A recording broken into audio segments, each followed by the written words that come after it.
Welcome back to Fox 43 AM Live. Joining us now is Dr. Jessica Meekins with the Veterinary Health Center. Good morning. Good morning. Great to have you on the show. I want to start out talking about your profession, and it becomes word salad. What is an ophthalmologist?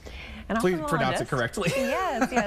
A veterinary ophthalmologist is an animal eye doctor. Okay. Yep. So I understand the National Service Animal Eye Exam is during the month of May, so it's coming up here. How are you guys involved? What's the team doing? The Veterinary Health Center at Kansas State has been involved since 2013 in this national event. It's called the ACVO Epicure Service Animal Voluntary Eye Screening. And we essentially participate and have owners and handlers of any service or working animal register and come in for an examination at the Veterinary Health Center.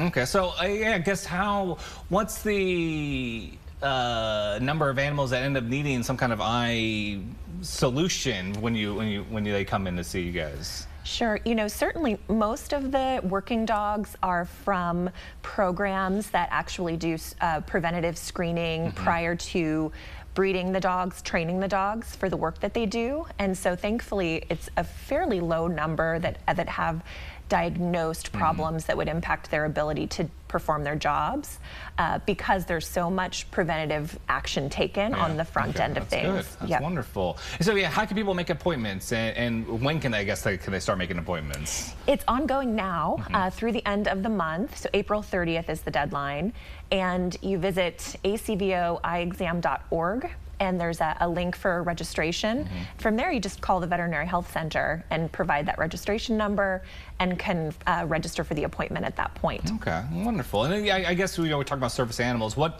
kind of service animals are you guys looking at? Most commonly, we look at dogs that are paired with individuals with various disabilities.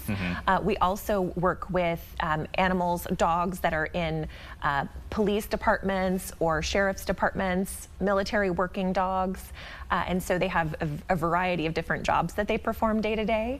And those are the two sort of most common categories. Okay, great. Yeah, well, hopefully they start giving you guys a call if they haven't yet to make an appointment and get the eyes checked out.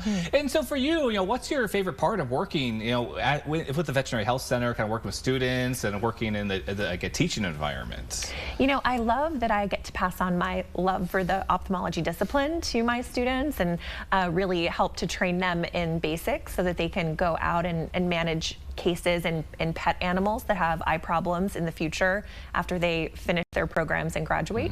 And so that's one of my favorite aspects of the job, working with the vet students. That's wonderful. Yeah, so I'm curious about you all year round. Obviously this month is you're looking at making all these appointments for the eye exams. Are you doing that all year round as well, or what else are you doing as an eye exam and animal eye exam doctor? Yeah, so we joke that because our patients are nonverbal, it's really similar to young children having eye exams. So, and also, of course, our patients don't actually have the need to read the newspaper or drive a car like we do. So we don't do so much of the fitting for glasses and contact lenses part of the job. We more manage medical and surgical eye problems. And we do see a wide variety of dogs, horses, and cats most commonly. We also have a lot of exotic zoo and wildlife species that we're able to examine, and that's always exciting and very cool. Is there an animal that just hates the exams the most? Cats have generally that very independent personality, and so they're probably the most offended by it. But most of the time we're able to win them over and get the exam done. That's wonderful. I'm glad there are animal eye exam doctors like you out there, because I know I had to give eye drops to my dog at one point, and the first couple of days were a very big mess. Yeah, there's a learning curve there. Absolutely. I think it was for him. He finally learned what was going on, and he could trust me. So it all works out. But it's wonderful that there are more professionals out there to handle some of the bigger animals as well. Well, thank you so much for joining us this morning. Thanks for letting us know about the eye exams coming up. And if anyone out there needs to make an appointment, give them a call. Thank you. And if you want to learn more, you can also go and visit ksvhc.org.